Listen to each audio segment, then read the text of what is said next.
welcome back to the PolicyViz podcast. I'm your host, Jon Schwabish. On this week's episode of the show, getting near the end of this season, by the way, only a few more episodes, so hang in there with me. On this week's episode of the show, I welcome Nathan Yau from Flowing Data. Now, if you don't know about the Flowing Data website, I mean, you probably do since you listen to this podcast, but if you don't know about the Flowing Data website, you should definitely go check it out. Nathan is a statistician who has been running the Flowing Data website for over a decade. He has a great number of resources on the site, both free, especially his daily newsletter or email where he highlights a visualization or a statistical concept that he likes or finds really interesting. And then also a paid part of the site where you can get R tutorials, JavaScript tutorials, other types of members-only content. But the Flowing Data website was one of the first websites I found when I started early in my data visualization career and has been an invaluable resource to learning how to create better, different, and more engaging data visualizations and charts and graphs and diagrams. And importantly, Nathan has a new book coming out, Visualize This, the Flowing Data Guide to Design, Visualization, and Statistics. So, of course, we talk about that book. We talk about Nathan's background in data and statistics and data visualization. And we talk about all the things that go into making that site run and to what's going on in his new book and how he's approaching, or how he has approached, a second edition of his original book, Visualize This. So I hope you're going to enjoy this week's episode of the podcast. I know you will. You're going to learn a lot about data visualization. You're going to learn a lot about the Flowing Data site and what goes on behind it. And you're going to learn, of course, a lot about the Flowing Data owner, Nathan Yau. So without any more delay, here's my interview with Nathan Yau from Flowing Data.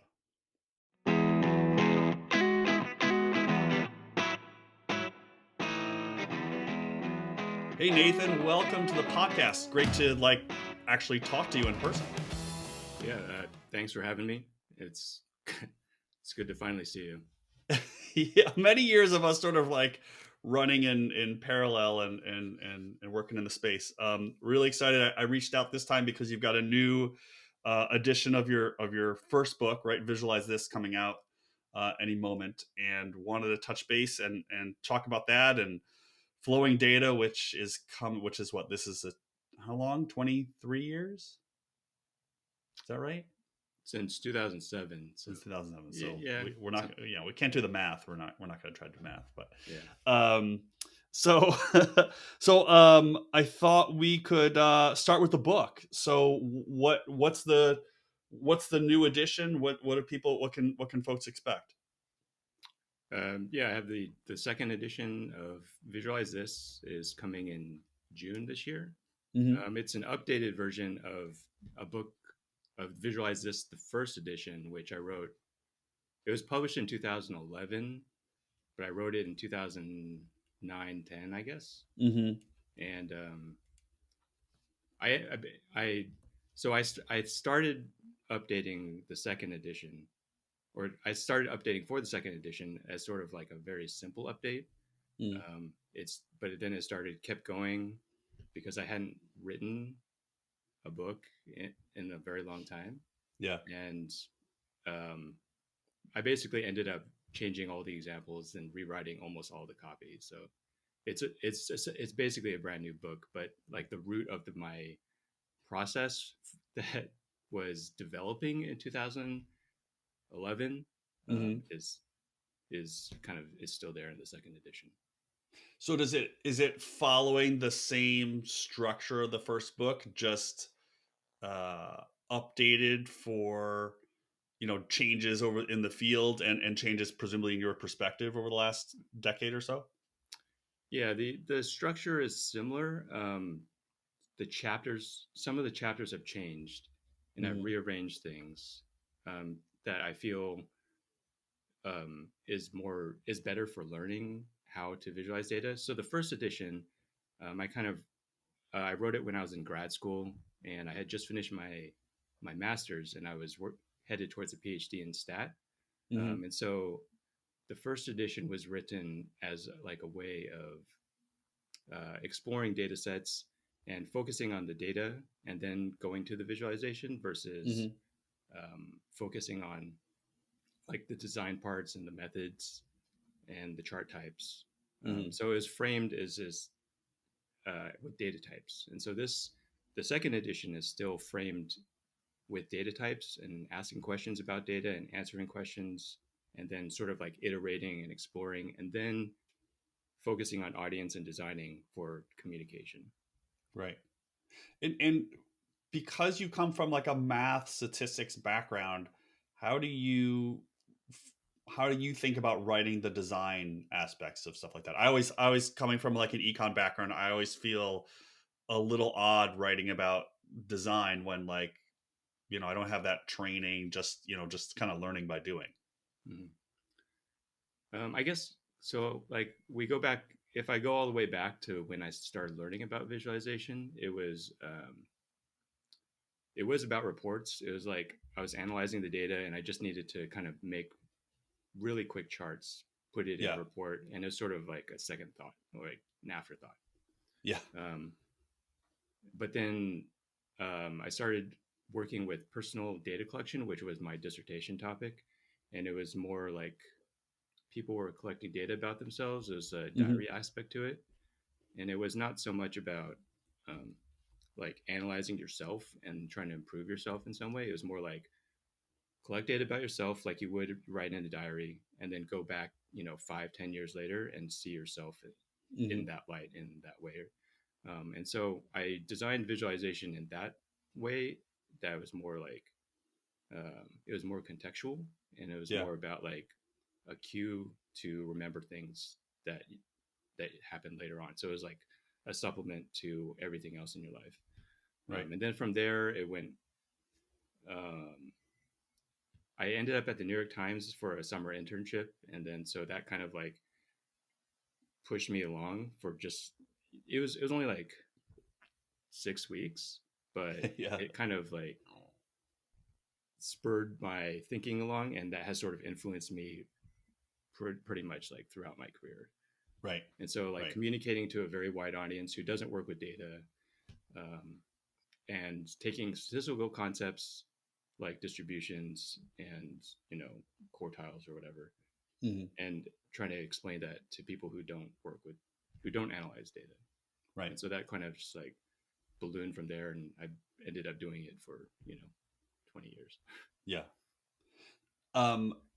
Do you have, well, I guess recommendations in the book or in your head on how to more effectively communicate the uncertainty piece and the distributions piece? I know it's like a big challenge for people because like you said, I mean, you say quartiles or quantiles to people, lots of people's eyes glaze over. It's like, and I know you do a lot of this on your site and in your blogs, and I want to come to some of the differences between like the static work you do and the interactive stuff you do. But just generally speaking, like how do you think about communicating uncertainty to folks who, may not have a stats background?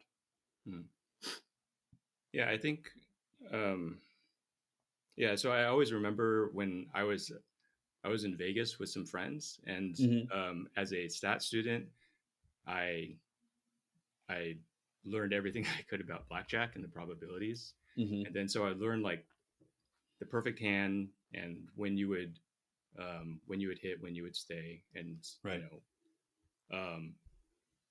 and so I would tell them like hit, stay at certain points, and then that wouldn't always be like a winner. Like they would sometimes lose, and they would get upset. Why did you tell me to do that? Yeah. When you claimed that the odds were in my favor if I did this. Right. Yeah. So it was like this very simple uncertainty problem, because they looked at kind of like the individual data points, but they had to, extrapolate for like hundreds or thousands of hands. And so you always have to think about it long term. So I always kind of like think back to that. And I guess people they often think about the individual data points, like the current individual occurrences. But it's harder to think long term. So I kind of link on to that part where to show the individual data point so that they can easily relate. They can find themselves in the data in some way, and then extrapolate that in some way. So even with demographic data, someone can zoom in onto about themselves, about their own groups, and then they can sort of go from there and extrapolate and look at the whole entire population. But they can always Right. have that, they have the anchor of themselves in that data. So it's like, it goes back to my personal data collection stuff where Yeah. it's like you have that individual point, that diary entry, thinking about yourself, and then seeing how that relates and how you relate to the rest of the world. Right. Do you dive into like does the new book dive into, I mean, that's a pretty nuanced data viz challenge. Does the book dive into those sorts of nuanced, detailed aspects, or it, like, how, I guess the question is, how do you view this book? Is it for a beginner in data viz? Is it for someone who's been in for a while? Should they get the first edition and then the second edition? Do they roll in that sort of fashion? They would, don't get the first edition, get the second edition, definitely. But buy two of them. No, don't buy yet. What? Yeah. So the second edition will be much more useful than the first, because just because the tools are different, the design is different. When I wrote the first edition, we didn't have to think about mobile. Flash still existed. Yeah. It was a time where like visualization on the web was kind of figuring its way out. And it was sort of like this translation of like PowerPoint, and that, so it was people coming from PowerPoint and then making graphics for the web. So it was like these really big infographics or long slide decks or slideshows. But now it's sort of like you have, you have phones. So, and that is a really big chunk of what you have to do and what you have to figure out. So I talk about designing for mobile, and thinking about your audience and designing for the data that you have and the tools that you have. And it's very much about, it's for people who are figuring out like what they want to visualize, how they want to visualize it, and what tools they're going to use. I try not to focus on any specific tool. So there's an introduction to like a very wide variety of tools with concrete examples of using those tools. Because it goes back to like when I learned visualization, it was a very informal process. I never took a class, and I sort of I've picked it up as I went along. And in my experience, it's been that you try to learn as many tools as you can, and that makes you your skills become extremely flexible in what you can do and with the data that you can work with, and the kind of like the screen size that you can work in. Yeah. So there seems to be in the data viz kind of book literature library an evolution in the books from the intro, tufty few. My books would fall into this, like kind of like this intro, like how to sort of like setting the baseline. And then there's newer books that I think are sort of evolving with the field, like Jen Christensen's book on science graphics and Fidget Settler's book on functional aesthetics and those sorts of books. Are you trying to position, like, do you view this book as like the intro guide, or is it within this sort of evolution of the field of we're moving beyond like these quote unquote rules into the practical and how to push all those boundaries? It's I would say it's for people who know what visualization is, but they don't know how to do it. And so they like,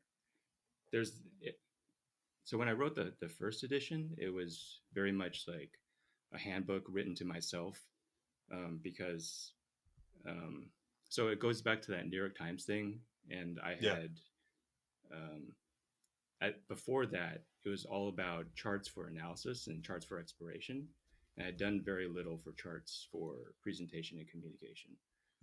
So to try to prepare, like, in retrospect, it's totally worthless. But I read as many design books as I could, and like the established design visualization books as I could. And when I got to the New York Times, I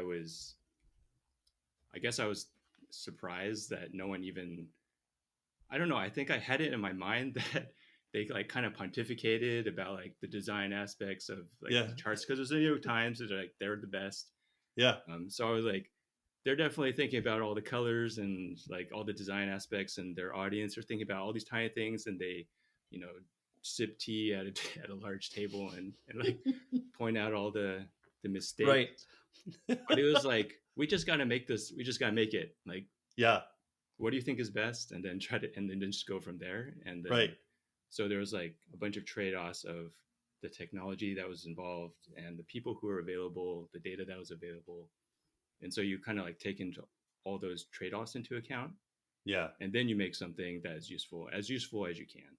Right. And so like Visualize This was trying to get past all that big cluster of design books that I read. Right. That ended up not helping me. And they helped me in my like original like kind of base thinking. Right. But then I just needed to actually do something. Like, how do I use Illustrator? How do I use R in the context of communicating data? And so I learned all of that like while I was there, and then I've learned that over the years. And so Visualize This is very much geared towards, this is like step by step how you do it. I'm not waving my hands at all. Like, I'm not like brushing over things. Like, here's a code, or here's the files, here's the data, and here's what I did. And you can do what you want to do. And next step, take your own data and do it. Use similar things. Right. Now, I remember for a while you were writing code in R to create the graphics and then would pipe them over to Illustrator to add annotation and to clean that up. Do you still do that, or has R, and I know you do D3 stuff and lots of other things on the flowing data site, but has R gotten far enough now where you don't need to take that extra step over to Illustrator as much? For me, no. Yeah, I think for a lot of people, I understand that, it's like really, really efficient to stick within the software. And R is flexible enough where you can definitely reproduce any graphic that you want. Right. The advantage, I use R and then Illustrator still. The advantage is that you don't always know like how it's going to look, and you want to be like clicking and dragging to see, what a color looks like, what labels look like, how it's going to fit on the page, how it fits in structure.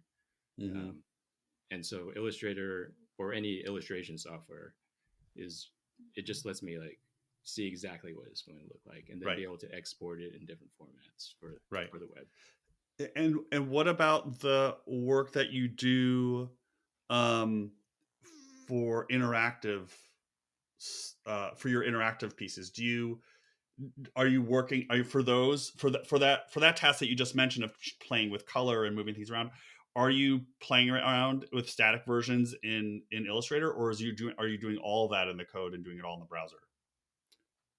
It's so I always start with analysis and exploration, because I usually don't know what exactly I'm going to visualize or how I'm going to do it. So for that, R is my thinking language. I just pull the data into R, and then I explore and look for like structures and visualization methods that would work. And if I land on something, and I think that interaction or animation is going to make it easier to understand, then I bring it, I format the data, clean it, process it, and then it goes to JavaScript, CSS, and HTML. And then after that, it's all browser work. So I'm like doing trial and error between the editor and the browser. Right. And do you think, I'm always curious about this because I do not code in JavaScript, but I'm always curious about this, kind of the difference here. Like, is there a reason? Because I could imagine creating like that first view in the browser And I can imagine, making that as an image and going into Illustrator to sort of play around with annotation layers and different pieces. But it sounds like you're just working in the browser. And so, like, what is how do you think about the difference in your process between a static version where you have like two tools versus JavaScript and interactive piece where you're just kind of working in that single tool? I think it is, for me, the interaction part, coming into D3 is never the first step. It's always way on the tail end of my process. Yeah. And so it's always in the language. What for me is R so I just like don't have to think about the syntax or structure or anything because I've used R for so long. Right. And so if I have a question, I answer it, I do it real quick, and I can, iterate in R, for hours or days or whatever. And then I'll spend a much smaller chunk of time in JavaScript and coding it, because even though I've been doing it for a while, I still have to like look at things up with JavaScript, with web stuff, because it's always changing. Yeah. And it's also just not my primary like analysis language. And right. Some people are able to analyze data in JavaScript, and so more power to them. Yeah. So it's always like I will have a very concrete thing in my head before I head over to the website. Gotcha. Okay. So like we talked about at the beginning, you've been running the Flowing Data site since 2017, and the site has grown in some ways, but sort of still has kind of a core set of things that you produce. There's like the daily email with an example that's sometimes mostly a data visualization, but other times it's just like interesting stories that are connected to the field. And then you've got the membership piece where you could take tutorials in D3 and Excel and R, and then you've got your own data viz projects. And so I guess there's kind of two questions for you. Like, you've kind of like kept this kind of just rolling ahead, and I'm curious about how you keep it fresh for yourself after all these years, and also like which part of your work is your most favorite thing to do out of all of those. Yeah, it's I get this question. I've gotten this question a few times. Because it's been so many years, and for some reason I find things to do. I think I have no plan for it. Because Flowing Data started as just sort of like a way to share things with my classmates. So I was at UCLA. I had to move to Buffalo after my master, but I was still working on my PhD. So I used Flowing Data, which was a domain name that I got, that I had to buy, that was free because I had to use the hosting. And then so I started sharing things on Flowing Data and sending it to my classmates. And then it sort of kind of went there. So if you go back to like the very beginning of Flowing Data and look at the early posts, which it's kind of embarrassing for me, but it's me like trying to learn and figuring out what visualization. I think like there's probably some post that I wrote like, what is visualization? Because I probably didn't even know what I actually did not know what visualization is. Right.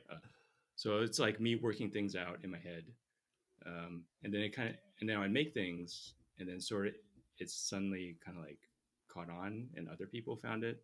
And so just like throughout grad school, I was learning visualization. So in the very beginning, it was about like learning visualization, what I wanted to do with it, and how it like applied to the rest of my work.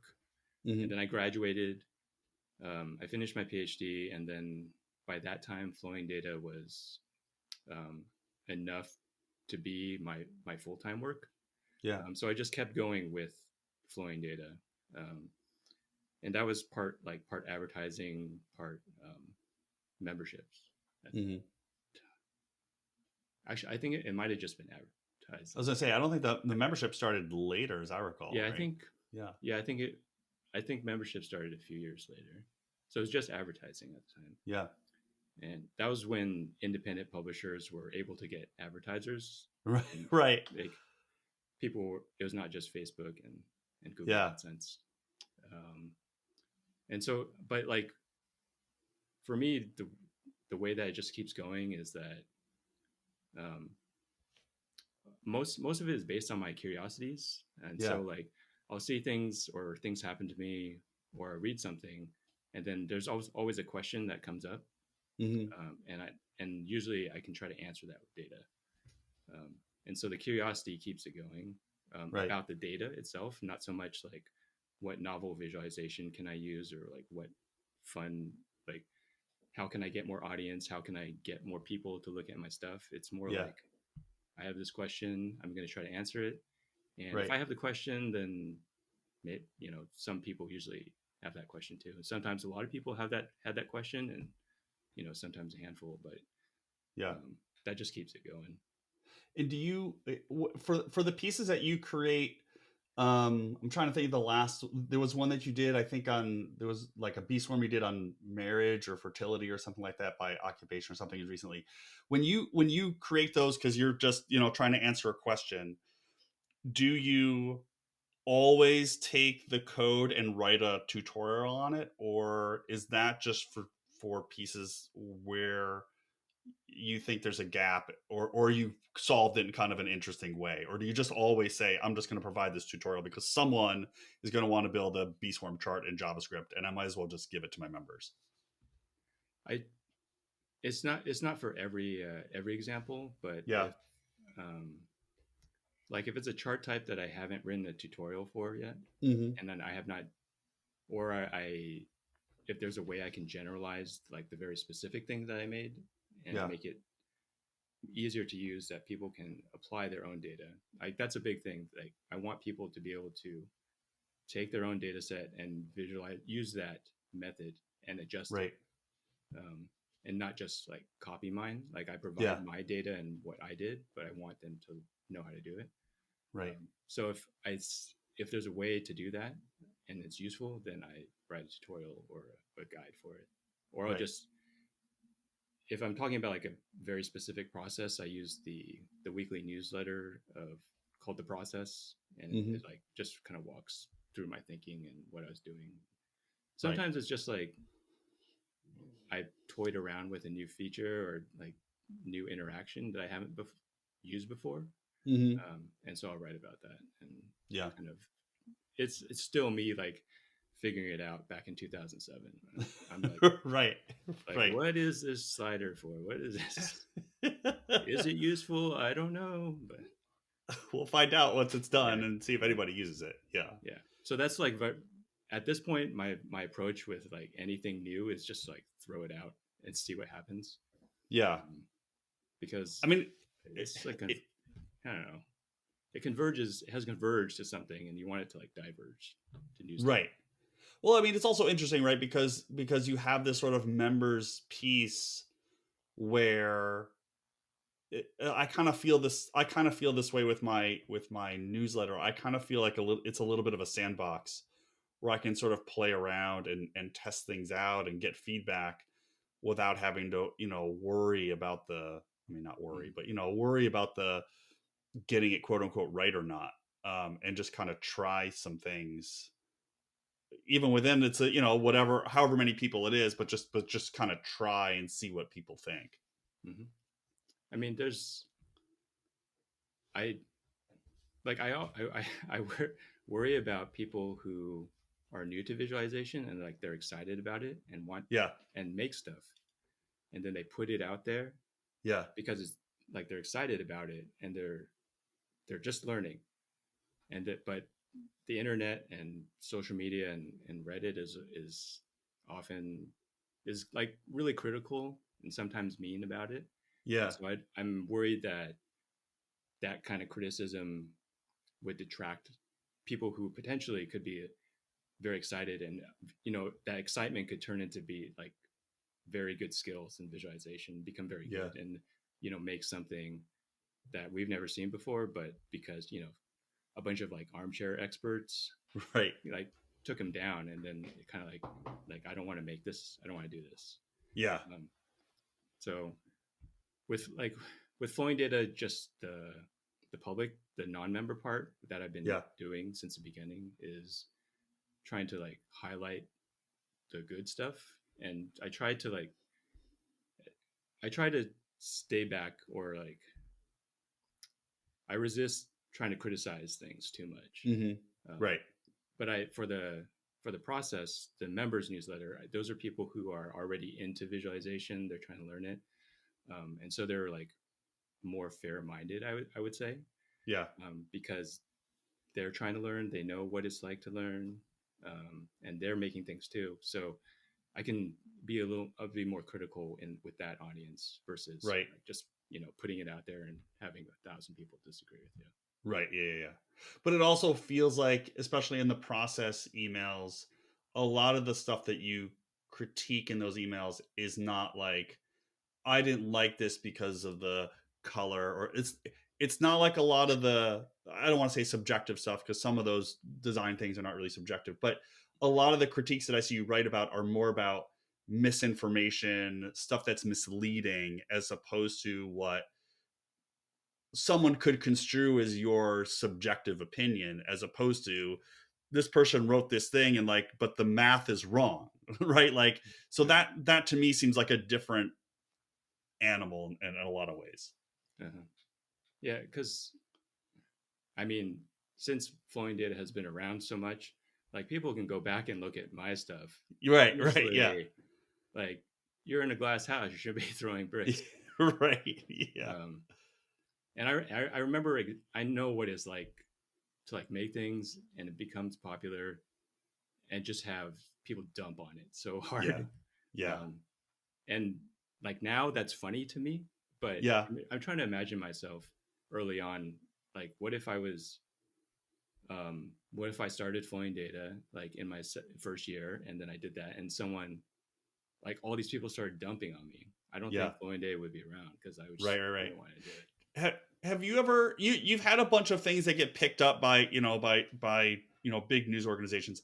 Have you ever had anything picked up, or you've published something that you thought was pretty innocuous, like it's on basketball data or it's on marital rates, and you get people dumping on you? Like, has that ever happened where you're just like, what is the problem? Yeah, so yes, that has happened.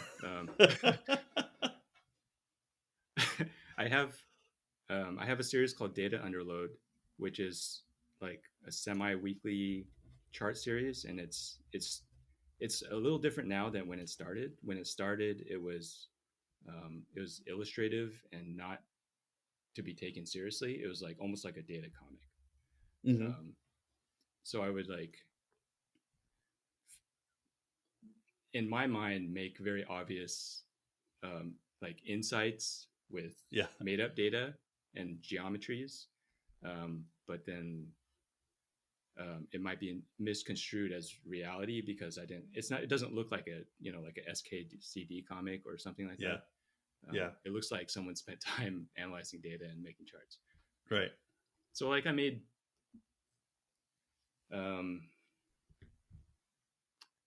a chart with like sleep habits when you're old, and as you get older. So when you're young, the sleep habits are like very structured. You become a teenager, it becomes like kind of all over the place, and then when you get older, it's sort of like kind of spotty. You wake up early and go to bed early and stuff like that.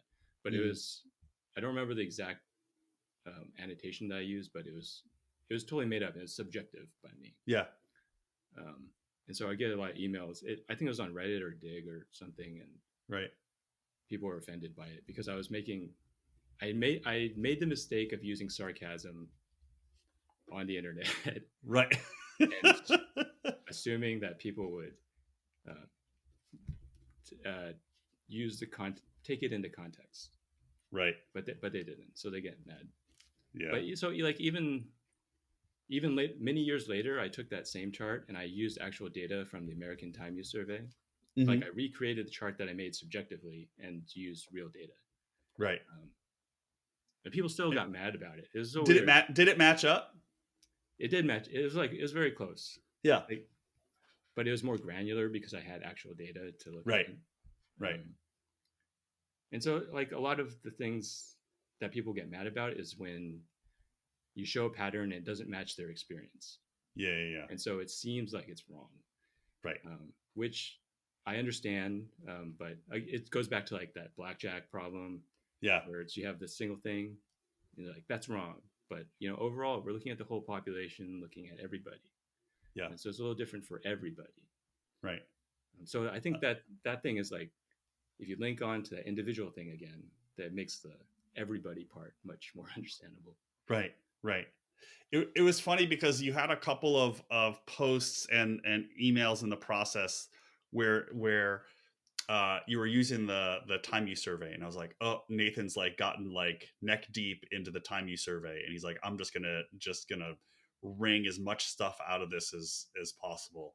And so I saw like, there was like this series of posts. I wish I made a graph of like Nathan's use of a particular data set, because like that one sort of like got really big and then sort of tailed off again. So you had that a few years ago, I think, with like maybe the LEHD or something from the BLS. There was like a lot of like employment stuff that was showing up. So I kind of do appreciate like the evolution of seeing your use of different data sets sort of show up over time. I love that data set. That is my favorite data set. The time use one? Yeah. So we've covered a lot of ground. So we started way back in grad school in 2007, the Visualize This Volume 1, and then the new edition, and what you've been doing at the site. And I'm just curious to finish up here. What looking forward into the future of data viz, whatever that's going to be, like, is there something that excites you as you see what people are doing, or what you see that might come down the road? Well, I guess because when I think of visualization in general, it's sort of like this. It's this abstraction of data, and it's like it's sort of like this. It's disconnected from the real world in that the data data itself is abstract. The visualization is an abstraction of the data, and so people have to like get from the geometries to the math and back to reality. So I think as the computers have gotten better, the tech has got better, and people understand data more, can kind of like shorten that path between reality and the abstraction, and like making visualization less of like that thing that's on a report, that thing that is like on the side or is a separate part of an article or anything. It's sort of, the data is just there, the chart or the visualization is just there, and people can understand it in some way. So that has to do with people understanding data. And so I'm hoping that I mean, there are different like mediums that are coming out to kind of shorten that path, like virtual reality and augmented reality. So I use virtual reality. I use a VR headset for fun. I wonder if like data could be brought into that way, so where you're interacting in a more tangible way. Right.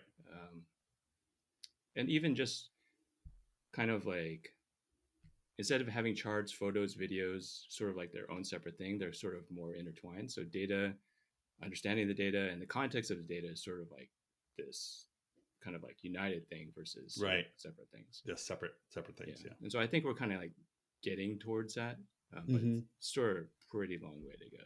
Yeah. I mean, it is still surprising to me how many times you'll read some sort of report and they make a pretty clear argument in the report, but then when you look at the graph is just like this description of, this is the data in the graph, and doesn't tell you anything about the argument that they're making. So it's still a battle to be fought, I think. Yeah, I think the writer, like often people who are reporting the data don't understand the data to its full extent. It has to do with like the uncertainty of it and the probabilities, and kind of going beyond like the reported median and mean. That's sort of a big focus. If people can understand that it's very fuzzy and there is like it's usually not certain. Almost everything in data is not certain. So right, yeah, if they can like figure out how to communicate that in some way or to understand it, and just have a general sense that this may or may not be the actual thing, I think it would be more useful. Yeah, for sure. Well, Nathan, congrats on the new book. Looking forward to seeing it in June. And thanks for coming on the show. As always, it was great chatting with you. Yeah, thanks a lot for having me. This is good to be on.